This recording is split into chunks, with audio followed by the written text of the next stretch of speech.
So how are you feeling about the week? I think it's a great week. It's amazing there's 2 weeks left in the year. It feels like we are, I wouldn't say sprinting to the end. I think it feels like a good, clarifying end of year week. We're talked to some great entrepreneurs who are building businesses we're interested in. Might not be a fit, but still great conversations, worth the time to dig in. And we released that skills piece, which always to me is so fundamental about how we engage our ecosystem around the beliefs of where the industry is going. And I think the reception to that was great. Yeah, it was good to get that out the door. I think one of my reflections is that, at Avalanche, we have this super high bar for what we think we need to put out there. And really we could ship much earlier. And we can ship and iterate, but I mean, this is a good piece. Yeah. It has been getting good reception. Any points you want to call out? We just talked about foundational skills. Obviously, that's important. Yeah. Should we talk about that further? Are you going to go back to it, or? I'll splice it in. Foundational skills. And I think the word foundational is really important because you're those are 7 things that are truly foundational. And it's going to be a lot of work for people to be good at those skills. We should probably even change this title to the half-life of technical skills is shortening, and the importance of foundational skills is paramount. We've seen and looked at really seriously 2 reading companies, 1 writing company. You could call prison more than that, way more than that. I mean, if you look at our pipeline, lots of companies, and it's extremely Lindy. Linky, did you say? Lindy. Oh, Lindy. Oh. Lindy effect. People will be teaching reading, writing, and arithmetic, and creativity in the 4 C's, and the rest of the piece is about technical skills from now until we don't have a labor market anymore. The other thing we made the cover graphic is I love this chart here about the population estimate. And it's basically when the pyramid doesn't exist anymore, it's no longer a pyramid, and instead it's a flume, then you have to have real productivity and skills in your working age population that can make up for the non-existent pyramid.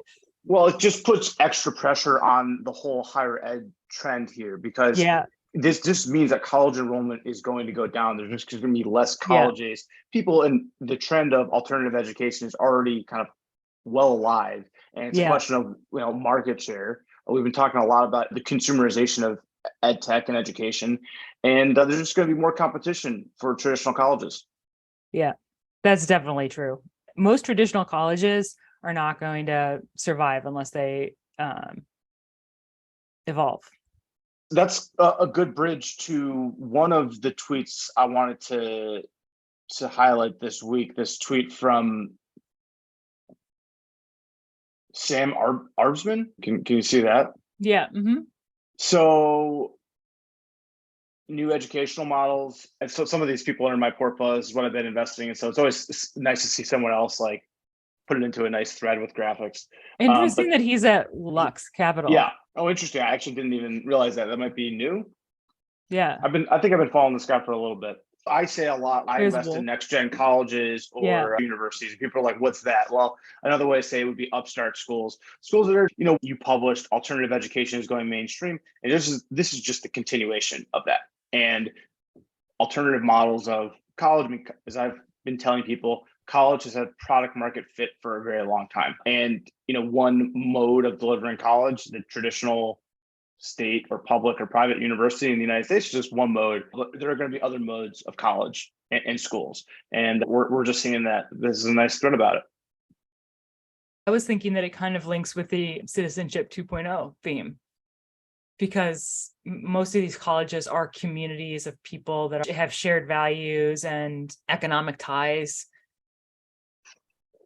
So you haven't played around with ChatGPT, but I've been playing around with it, and so is this guy, Ethan Mollick. Do you follow him on Twitter? I do. He always posts some great research. He's prolific, and I thought this one was super interesting. And I like this graphic. Been sort of doing this just in my own spare time, using GPT as kind of like a thought partner, sparring partner, and pressure testing and fleshing out ideas. I think, as ChatGPT says, it's a tool that's designed for dialogue. Yeah, this is really interesting. I think it's even interesting to like this categorization of learning, administrative, and other, Right. That's cool. Okay, so AI is definitely alive, and as we're hinting at, it's gonna kind of potentially spread through just about every industry vertical consumer experience you can think of. And our friends at Reach put out this, I guess, the first Gen AI ed tech map. Mm-hmm. I was interested to see this framework. Yeah. Yeah. I mean, we've kind of gone deep on some of these categories. Others, I'm not so sure what they're truly doing yet, Right. generative AI. Like, what is Duolingo doing for generative AI? But maybe I just haven't, I probably could be totally ignorant. Yeah, I'm sure there's AI in the systems there, but like, it's interesting. I mean, like, what is AI at that point? Yeah. Because the Duolingo experience, like, I don't think it's going to fundamentally transform. I mean, potentially based on interest, I guess they give different sentences. They have some very odd sentences now that I think about it. Yeah. Yeah, the futures. I'm curious how Quizlet's going I to also don't integrate think it. like Copysmith or Jasper are ed tech companies, aren't those just kind of like content marketing, like generation companies? Yeah, I mean, they got lifelong learning workforce. I mean, that's such a big category. Yeah, a bit of a stretch to put Jasper in here. Great to see Prop Gym though. I mean, that's definitely a generative AI ed tech company. So Love to see Prop Gym there. Any conversations you want to highlight from the week, or any ideas you want to pull the well, thread on? the other Yeah, thing that we've been talking about with the consumerization of education is, in a world where you have, OpenAI took $1 billion investment from Microsoft, and Google has YouTube, which kids spend like 7 hours a day on, and TikTok has amazing distribution. How do you have a defensible education play in a world where the cost of customer acquisition with the big tech platforms is zero? my immediate reaction to that is learning outcomes based on the way that I've seen education be designed. I think if you do it really well and you do it thoughtfully and you integrate it into everything, then that can be a moat. Actually, I can shout out David Perell talking about what a lot of people have talked about: the internet's transformed education.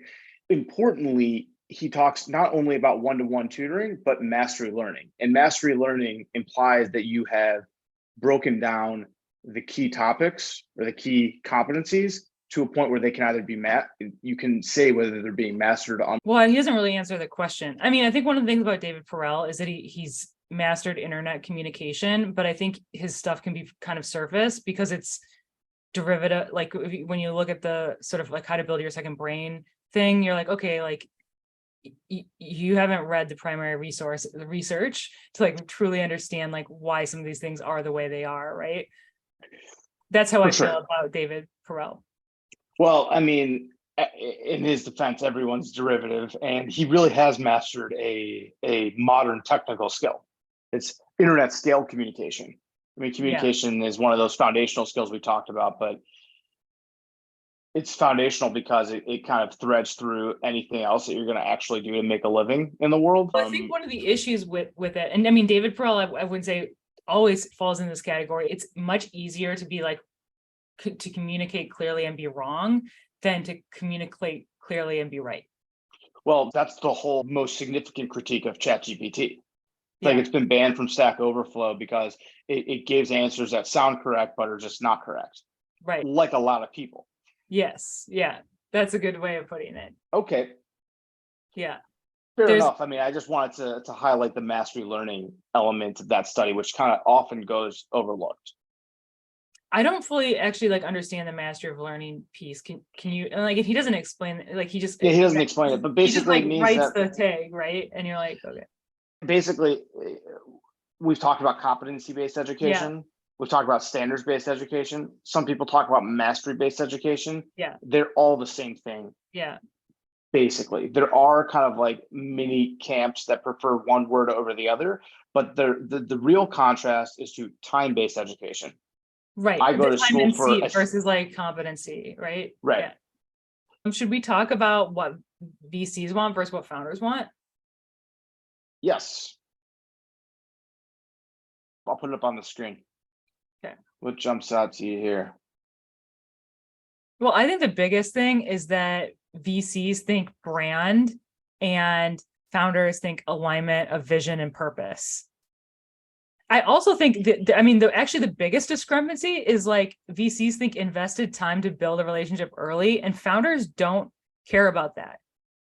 And I guess that makes sense, right? Because founders are like, I just want like the best VC for me that's going to help me build my business. I don't actually care. Right. Like if you're the wrong person and you invested time early, then like that's not really that important to me. So that's like the biggest discrepancy on this chart. Yeah, I don't really care about this. I mean, I like spending time with founders, but I would certainly not rate this the highest.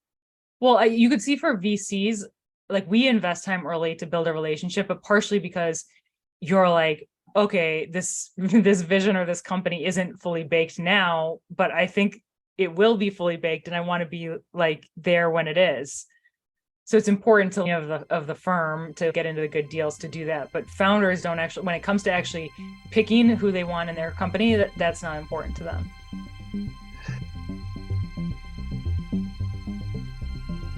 Thanks for checking out Avalanche VC's weekly wrap. See you back here next week.